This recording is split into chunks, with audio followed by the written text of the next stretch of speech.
Þá ætlum við að halda áfram í föstudagsþættinu sem að þessu sinni er dálítið sérstakur og fjallar kosningarnar okkar, alþingiskosningar, þó að það sé nú stutt síðan að þær voru síðast, þá teljast þær nú merkisviðburður en þá verið velkomnar framsóknarkonur. Takk fyrir.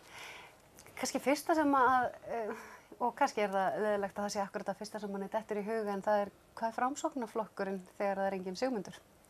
Fyrir hvað stendur Framsókn? Framsókn stendur fyrir það sem hann alltaf staðið fyrir, það er samvinnuhugsjónina og félagshyggjuna og byggir á sínum sterku rótum, 100 ára gömlum rótum, með grasrótum út allt land. Já, kannski bara ágætt að nefna það að hér í kjördæminu eru mörg sterk framsóknarfélög og sem upplifun að heimsækja í svona aðdraganda kosninga. Kynnast öllu því öfluga fólki sem á bakvið flokkinn. Já, það alveg magnað að sjá hvernig það lifnar allt við og allt fer af stað í flokknum og bara mjög ánægilegt og skemmtilegt. Það hljóta að vera sérkennilegi tíma samt fyrir framsóknarflokkinn, þessi klofningur í rauninni sem á sér stað þegar Sigmundur fer yfir í miðflokkinn. Hvernig er ykkar upplifun af því að, og kannski við erum að skoða skoðanakannanir þar sem að sáflokkur mæli stærri en Framsókn, hvernig? Já, það er náttúrulega ákveðin hópur sem kaus að starfa ekki með okkur áfram og það leitt og við bara þökkum því góða fólki fyrir samstarfið en áfram erum við samvinnufólki og félagshyggju í flokknum og vinnum á málefnum okkar og vinnum áfram og það er nú bara þannig að það fullt af fólki komið tilbaka til okkar, að ganga til liðs við okkur og við skulum sjá bara svo hvernig fer á laugardaginn. Ertu þarna á sama róli eða? Já, og auðvitað fullt af fólki sem ég hef starfað með í gegnum tíðina sem núna þá að starfa annar staðar en það nú eins og gengum, það fólk velur sinn vettvang til hafið áhuga á stjórnmálum og auðvitað sé ég eftir mörgu samstarfsfólki en starfa bara þeim betur með þeim sem að vinna með okkur núna. Hefur eitthvað breyst hjá okkur upplifið að hópurinn sé þéttari, þetta sé auðveldara, þetta sé einhver breyting eða bara svipað? Já, ég upplifi bara Framsóknarandann mjög sterkan og við bara erum sterk og sameinuðum og erum bara í uppbyggingar og starfi og gerum það allt saman.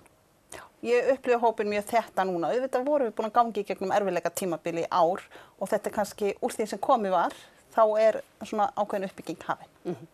En hver eru svona helstu þá málaflokkarnir sem þið teljið að þurfi að vera í forgrunni akkurat núna í næstu ríkisstjórn? Já, við höfum sett það fram að við viljum strax ganga í það að setja auki fjármagn í samgöngur, menntamál og heilbrigðismál. Það er það sem er mest aðkallandi hér og í okkar kjördæmi þá þurfum við náttúrulega að standa vörð grunnatvinnuvegina svo við getum byggt upp áfram öflugt mannlíf og framþróun í atvinnulífinu. En grunnurinn að öllu í rauninni hér hjá okkur eru samgöngunar. Samgöngunar, þá bæði vegasamgöngur, flugsamgöngur, rafrænar samgöngur? Og hafnir. Allt skiptir þetta okkur mjög miklu máli og hefur áhrif á alla aðra málaflokka og við verðum að ná samkomulagi það og sameiginlegri sýn allra að það þurfa að setja hærri hlut af fjárlögum ríkisins í samgöngur til næstu ára. Því að við, og þó við þurfum að greiða skuldir hæga niður, þá myndast bara svo mikið skuld við eins og vegakerfið og hafnirnar ef að við höldum þeim ekki við og byggjum áfram upp. Geta einhver sagt að það væri kannski mikilvægt að greiða niður skuldir og vera ekki að borga milljarða ofan í vexti og geta gert seinna? Já, við höfum náð góðum árangri því. Það hefur tekist að breyta stöðu ríkissjóðs verulega en nú held ég að sé bara tímabært í ástandinu eins og það núna og við þurfum að setja meiri innspýtingu og setja meira inn í grunninnviðina af því annars eins og Líneik segir, þá erum við komin í svo mikla skuld þar og það verður sífellt dýrara að fara af stað aftur í uppbygginguna. Svo snýr þetta bara líka því að við nú erum að tala jafnrétti til búsetu, að allir íbúar landsins eigi rétt á sömu grunnþjónustu hvar sem þeir búa. Nú maður oft velt fyrir sér þessum byggðamálum og maður heyrir, já það verður líka að taka bara kannski afstöðu til þess hvar á að vera búseta yfirleitt. Ef einhver ákveður bara að byggja hús upp á Vatnajökli þá ekki hægt að ákveða þar eigi bara að vera rafmagn og hiti og guð má vita hvað. Hvernig sjáu þið fyrir ykkur byggðamálin? Þarf að velja hvaða svæði á að byggja upp og hverja á að láta danka eða þurfa þau öll að vera í lagi? Við þurfum að standa á bakvið alla sem vilja búa vítt og breitt landið. Því að það út af fyrir sig svo mikið verðmæti í því að það sé einhver sem hefur þekkingu á búsetu á tilteknum stað.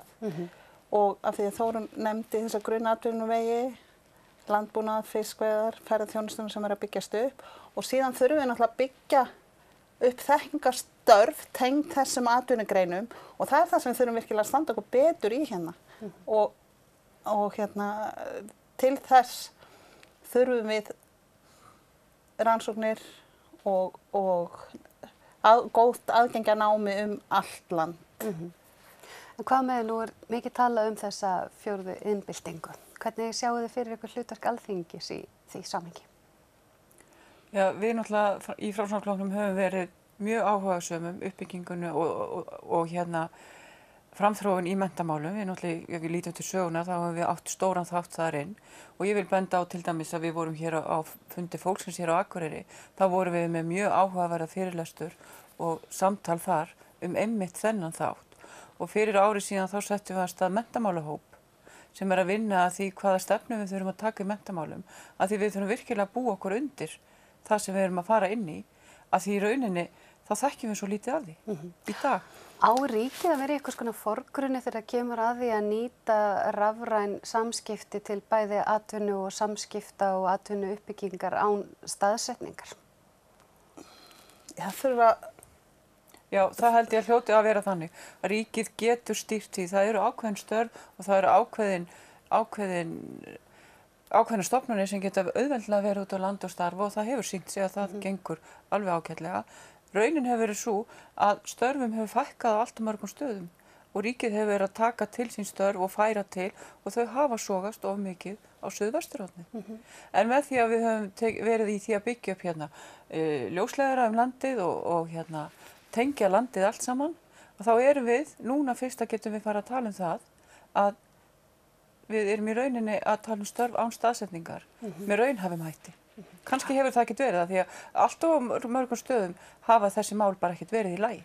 Ríkið þarf að skapa þessu umgjörð eins og Þórunn og er að tala og við þurfum að hafa stefnu varðandi fjarlækningar, varðandi framboð á fjarnámi, varðandi rannsóknir vítt og breitt landið.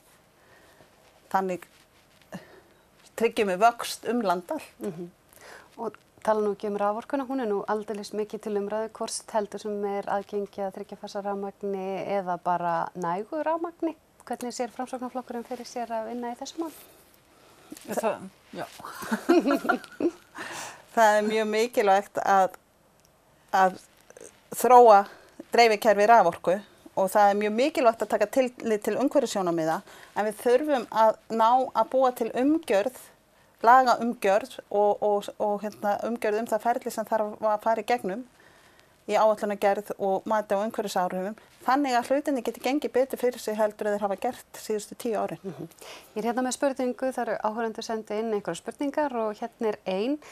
Erum við að setja fjármagn í framhalds- og háskóla? Ef nei, af hverju ekki? Við erum ekki að því. Nei. Og það til dæmis, við erum mjög skýra sýn á það eins og lagt var upp með þegar ákveðið var að stytta framhaldsskólann að þá haldist það fjármagn innan framhaldsskólakerfisins þannig að framlag á nemenda í framhaldsskóla hækki. Það hafa líka bæði núna og fyrir síðustu kosningar öll framboð verið sammála það að við eigum að stefna á það að framlag á háskólanemenda sé sambærilegt meðaltali í OECD-löndunum og þangað verðum við að komast. Hvað með sjálfstæði stofnana? Nú til dæmis rætt að sumir segja að það sé algjörlega galið að séu 7 háskólar á Íslandi. Já, það má örugglega færa rök fyrir því að samstarf og samvinna milli skólana eigi að eiga sér stað. En sjálfstæði verður líka að vera til staðar en innan ákveðina marka. Ég tel mjög mikilvægt að við höfum öflugan og sterkan háskóla hér á Akureyri. Það hefur bara sýnt sig hvað áhrif, samfélagslegu áhrif það hefur og langt út fyrir Eyjafjörð. En skólarnir þurfa að vera á þeim stað að þeir hafi tækin og tólin til þess að vera samkeppnishæfir. Og við erum ekki bara að keppa hér innanlands, við erum í samskiptum í allan heiminn. Að lokum, óskar ríkisstjórn Framsóknarflokksins? Samvinnu og félagshyggju ríkisstjórn. Já. Hvað þýðir það? Sem með áherslur á landsbyggðina og landið allt. Gætu þið farið í samstarf með flokknum? Við útilokum ekki neitt. Útilokum ekki neitt. Við höfum heyrt hann áður. Gangi ykkur vel og við höldum áfram í kosningaumfjöllun okkar eftir augnablik.